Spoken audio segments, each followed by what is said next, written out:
अस्सलामुअलैकुम मेरे प्यारे व्यूअर्स। आपके सामने एक एक्साइटिंग एपिसोड लेके फिर एक दफ़ा हाजिर खिदमत हूँ।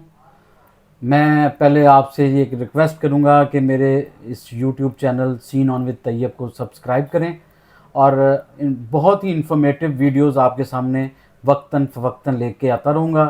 और आज उसी के सिलसिले में मैं हाजिर खिदमत हूँ आपके सामने। मेरे साथ हमारे रावलपिंडी इस्लामाबाद के माया न्याज जर्नलिस्ट जनाब जुल्फ़कार बेग साहब बैठे हैं। एक्सप्रेस न्यूज़ में ये अपनी ज़िम्मेदारियाँ निभा रहे हैं और ये आज इत्तेफाक है और मेरी खुशकिस्मती है और आप लोगों को भी इनसे बहुत अच्छी मालूमात मिलेंगी। अस्सलाम वालेकुम जुल्फ़कार साहब। वालेकुम अस्सलाम। जुल्फ़कार साहब, मैं आपसे शुक्रिया आपका आने का और अपना कीमती वक्त देने का। मैं आपसे ये दरख्वास्त करना चाहता हूँ कि ये रावलपिंडी इस्लामाबाद में जिस तरह पंजाब गवर्नमेंट ने पहले अनाउंस किया कि इसको सिग्नल फ्री बनाएंगे हम, तो उस सिलसिले में अभी कुछ दिन पहले ऐलान हुआ कि कचहरी चौक जो हमारे रावलपिंडी इस्लामाबाद का सबसे मसरूफ़ तरीन एक जंक्शन है, उसके ऊपर फ्लाईओवर बना रहे हैं और उसके पीछे जो एक थोड़ी सी क्रॉसिंग है जो सिविल लाइन के सामने, वहाँ पे अंडरपास बनाने की इन्होंने ऐलान किया है। आप मेरे व्यूअर्स को बताएं कि आप उसके बारे में इनको क्या इन्फॉर्मेशन देंगे, अगर ये कब तक बनेगा, और फिर अगला सवाल मैं आपसे इसके बाद पूछता हूँ। बहुत शुक्रिया शेख तैयब साहब, आप एक मेरे फैमिली मेम्बर हैं, एक मेरे दोस्त हैं और आपके साथ एक बड़ा पुराना ताल्लुक़ है, कई बरसों से मुहित है ये ताल्लुक़। बहुत और बहुत शुक्रिया। आपका जो चैनल है इसके तवज्जुह से बहुत सारे लोगों को इन्फॉर्मेशन मिलती है। बड़ी खुशाइन बात है कि आप जैसे पढ़े लिखे लोग, बिज़नेस से रिलेटेड लोग या चीज़ों को समझने वाले जो लोग हैं वो सोशल मीडिया को इन्होंने ज्वाइन किया है। और सोशल मीडिया एक दुनिया का वाहिद प्लेटफॉर्म है जिसके ज़रिए आप अपनी बात आसानी के साथ दुनिया को पहुंचा सकते हैं। बड़े बड़े स्टॉल वर्ड लीडर्स हैं, पॉलिटिकल लीडर्स हैं, पॉलिटिकल सेलिब्रिटीज़ हैं जो वर्ल्ड क्लास हैं, वो भी इस प्लेटफॉर्म को यूज़ करती बिल्कुल हैं। तो सही बात की आपने। टेक्नोलॉजी जो है ना एक मेन वेपन है दुनिया के ग्लोबल अंदर। विलेज बना के रख दिया बेग एग्जैक्टली साहब। आपको कोई भी इंफॉर्मेशन नहीं हो तो आप इसके ज़रिए आप ना सिर्फ इंफॉर्मेशन देते हैं बल्कि इसके साथ साथ आप लोगों को एजुकेट भी करते हैं। एक बेशक। इन्फॉर्मेशन रॉ इन्फॉर्मेशन ऐसी होती है जो रेलिवेंट नहीं होती आपकी शख्सियत के साथ, लेकिन जो इन्फॉर्मेटिव चीज़ें होती हैं उसके अंदर एक पब्लिक का इंटरेस्ट भी बहुत ज़्यादा होता है। माजी में जो मेरा 25-26 साल का जर्नलिस्टिक कैरियर है तो उसके अंदर मैंने अखबार, टीवी चैनल, रेडियो और कुछ समाओ डॉक्यूमेंट्रीज़ तक का काम करने का एजाज़ हुआ है। मुल्की और गैर मुल्की दोनों प्लेटफॉर्म पे काम करता हूँ मैं। और माशाल्लाह। यूजुअली जहाँ तक आप अपने शहर का ताल्लुक़ है, डेफिनेटली रावलपिंडी इस्लामाबाद की डेवलपमेंट में जो जर्नलिस्ट हैं उनका बड़ा किरदार है, क्योंकि वो इन्फॉर्मेशन के करीब होते हैं, वो उन लोगों के करीब होते हैं जो डिसीजन मेकिंग में जिनका किरदार होता है। बिल्कुल सही बात। इसकी कचहरी की रीमॉडलिंग प्रोजेक्ट के बारे में आपने प्रोग्राम के हवाले से जो सब्जेक्ट रखा है, बड़ा बड़ा सेंसिटिव और बहुत अच्छा सब्जेक्ट है। और अभी तक जितने भी मीडियाज़ में काम हुआ है तो ये वाहिद आपका प्लेटफॉर्म है जिसके ज़रिए इसको हाईलाइट किया जा रहा है। यूजुअली बहुत सारी इंफॉर्मेशन प्रिंटेड फॉर्म में आपके सामने आती है, कुछ डिसीजंस भी आते हैं तो वो इतने फ्रूटफुल साबित नहीं होते। 98 में जब PMLN की हुकूमत आई तो उस दौरान उन्होंने नेस्पाक जो इदारा है उसके ज़रिए उन्होंने एक सर्वे किया था कि जब पुराना एयरपोर्ट आपका होता था तो उस दौरान सिग्नल फ्री इनको कॉरिडोर्स और रोड्स और जो लिंक रोड्स हैं वो इनको चाहिए थे। उसकी बड़ी वजह ये थी कि इस्लामाबाद का अपना कोई एयरपोर्ट नहीं था, क्योंकि ये एयरपोर्ट रावलपिंडी में लोकेटेड था। तो इधर VIP मूवमेंट्स और जो सेंसिटिव इदारे हैं, हसास इदारे जिन्हें कहा जाता है, और हुकाम बाला के जो इदारे हैं बड़े, वो भी रावलपिंडी में बेस्ड हैं। रावलपिंडी की एक अपनी तारीख है, इस पर भी हम कभी आपके बिल्कुल बिल्कुल इस साथ पर गुफ्तगू बनाएंगे करेंगे। सर। कचहरी चौक बेसिकली बुनियादी तौर पर ये बेसिकली ये अंग्रेज़ दौर का एक एरिया था, और यहाँ पर जो डेविड लाइन जो खींची गई है पाकिस्तान और अफ़गानिस्तान के दरमियान, उसकी जो साइनिंग सेरेमनी हुई थी वो फातिमा जनाब वुमन यूनिवर्सिटी में होती है। यहाँ अच्छा अच्छा, पे वो स्टेट गेस्ट हाउस था उस वक्त। एग्जैक्टली वो उस वक्त स्टेट गेस्ट हाउस भी था। एक दो ऑफिस थे, कलकत्ता ऑफिस और एक ढाका ऑफिस। तो कलकत्ता ऑफिस जो था वो सेक्रेटरीट नंबर 2 जिसे आजकल कहा जाता है, इसको कहा जाता था। तो इसके सराउंडिंग में जितने एरियाज़ हैं, छावनीज हैं या कैसल्स हैं, जिस तरह आर्सेनल का जिक्र मैं करूँगा, एक आर्सेनल भी मौजूद है रावलपिंडी गोल्फ क्लब के सामने। तो आर्सेनल जहाँ पे भी होता है वहाँ पे असला रखा जाता था, यहाँ से इसकी ट्रांसपोर्टेशन और मूवमेंट होती थी। इंतहाई सेंसिटिव एरिया है ये, और इसके साथ मुख्तलिफ रोड्स लिंक अप करते हैं। एक एयरपोर्ट की तरफ जाता है, एक आपका एयरपोर्ट रवात की तरफ जाता है, एक आपका माल रोड से गुजरता हुआ नए एयरपोर्ट की तरफ जाता है और एक सिविल लाइन्स की तरफ जाता है। तो ये सिविल और ब्यूरोक्रेसी और फौज का जो मुश्तरका एक जंक्शन बनता है इस पूरे जी, एरिया के उनकी अंदर। मूवमेंट्स होती हैं यहाँ पे। एग्जैक्टली टी चौक पे काम अभी recently prime minister of Pakistan ने उसका इनाग्रेट किया है, और इनाग्रेट तो नहीं कहा जा सकता क्योंकि लफ्ज़ गलत है, लेइंग स्टोन उसका रखा गया, उसमें वर्किंग बड़ी स्पीड से जारी है, उसकी टेंडरिंग हो गई है, उसके सारे वर्क प्लान उसका बन गया है। तो अभी इसका जो PC1 है, जो प्रोजेक्ट कास्ट जिसको कहा जाता है, वो निकाल ली गई थी कचहरी प्रोजेक्ट की। तो 98 के बाद ये फिर डिफरेंट हुकूमतें चेंज होती रही थी, फिर 2013 में भी इस पर वर्किंग काफ़ी हुई, नेस पार्क ने इस पर डिज़ाइनिंग की। अब जो सबसे बड़ा क्रूशल चैलेंज जो है शेख तैयब साहब, वो ये है कि इस शहर की आबादी बहुत बढ़ रही है और आप इसके सराउंडिंग में जितने एरियाज़ हैं, 14 से 15 गांव इस रावलपिंडी को लिंक करते हैं, जो कि उसकी आबादी भी मोस्ट प्रॉब्ली जिन लोगों के वहाँ पे घर हैं वो अपना घर रावलपिंडी या इस्लामाबाद में DHA के सारे सेक्टर्स, कोशिश बहलिया के सारे करते हैं। सेक्टर्स इसी रोड को यूज़ करते हैं। एग्जैक्टली गूगल पे अगर आप जाएं तो आपको पुराने एरियाज़ के नाम ही आपको इस गूगल मैप में नज़र आएंगे, बाद में नहीं जो डेवलपमेंट हुई है, जहाँ हम रह रहे हैं या आप रह रहे हैं। तो इस प्रोजेक्ट की तरफ आते हैं। ये प्रोजेक्ट उसके बाद 2013 में भी हुकूमत जब आई, तो 2018 में जब हुकूमत चेंज हुई, तो जब हमारी दूसरी हुकूमत आई तो उनकी प्रायोरिटीज़ थोड़ी डिफरेंट थी, उन्होंने इस पर काफ़ी काम करने की कोशिश की।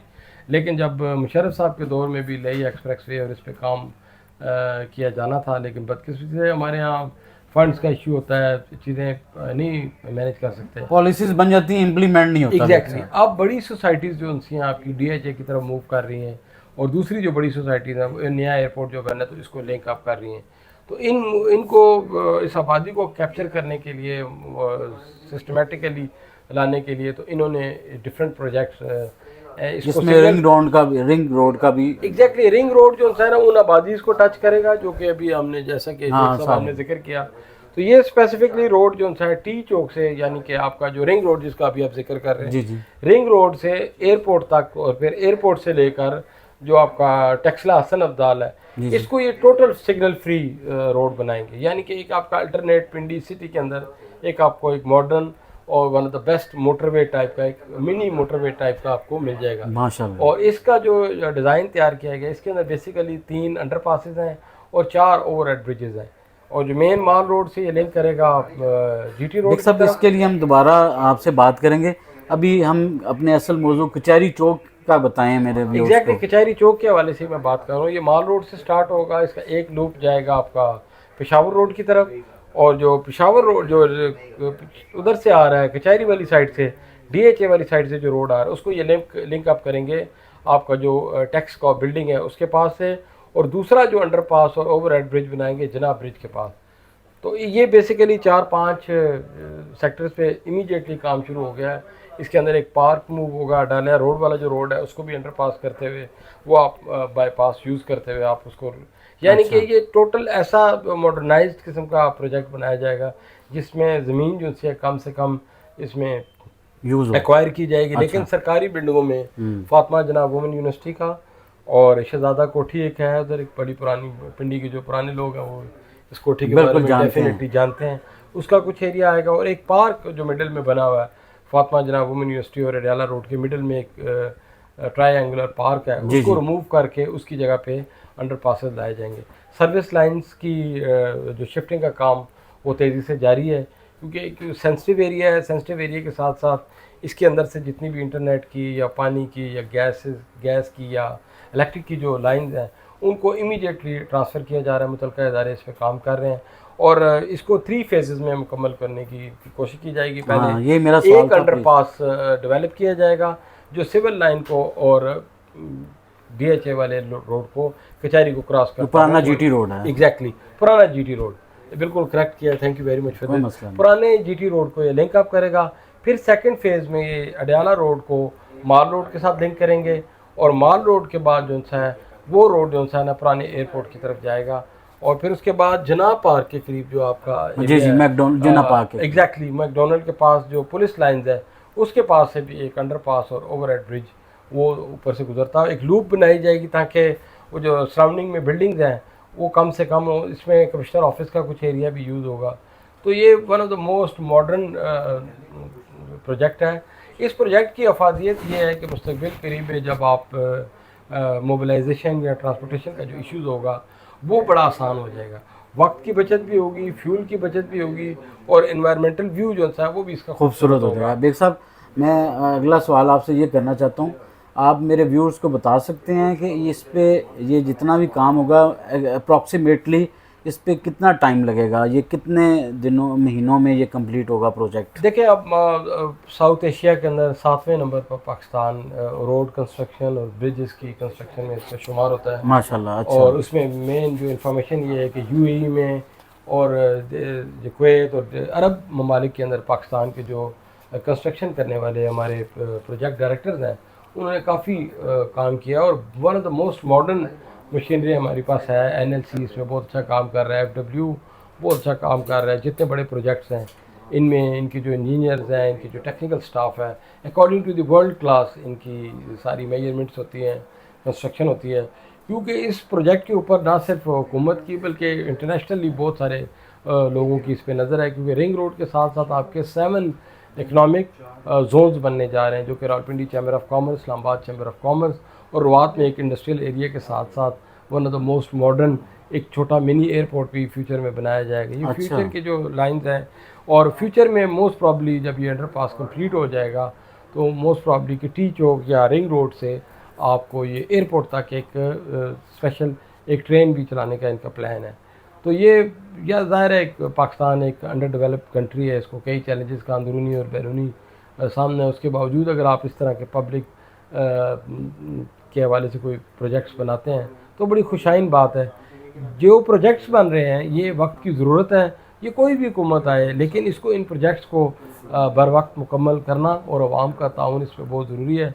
वकला हज़रात की तरफ से कुछ एतराज़ात आए थे, लेकिन मोस्ट प्रॉब्ली फ्यूचर में ये भी इनका प्लान है हुकूमत पाकिस्तान का कि कचहरी को भी यहाँ से शिफ्ट किया जाए। जब अदालतें यहाँ से चली जाएंगी तो डेफिनेटली कचहरी के ऊपर भी एक बोझ कम हो जाएगा। बिल्कुल सही। तारीखी अहमियत की हामिल ये जगह है और इसकी अपनी हिस्ट्री है, और इस हिस्ट्री को प्रिजर्व करने के लिए इस तरह के प्रोजेक्ट्स का होना बहुत ज़रूरी है। क्योंकि जब आप ये प्रोजेक्ट्स बनाते हैं तो इसके आपका लाइफ स्टाइल काफ़ी हद तक चेंज हो जाता है। उसकी बड़ी वजह यह है कि जो आपके सराउंडिंग की जो एरियाज़ है, अब रिसेंट भी जो माल रोड पे अंडरपास बना है तो इसमें कुछ ये प्रॉब्लम्स आ रहे थे कि जो AFIC है, मैं ख़ुद भी कार्डिक पेशेंट हूँ, बहुत सारे चैलेंज का सामना करना पड़ता है। तो लोग हमारे जो रवात से, कलर से या गुजर खान से, अडयाला से या इंटरसिटी जो वहाँ से इवन जो आते हैं तो उनको AFIC और हार्ट के जो हॉस्पिटल्स हैं उसमें मूव करने में बड़ी प्रॉब्लम होती है। और अल्लाह ताला की बड़ी ब्लेसिंग है इस शहर के ऊपर, 2030 तक आपका ये शहर एजुकेशनल सिटी बन जाएगा। सबसे ज़्यादा यूनिवर्सिटीज़,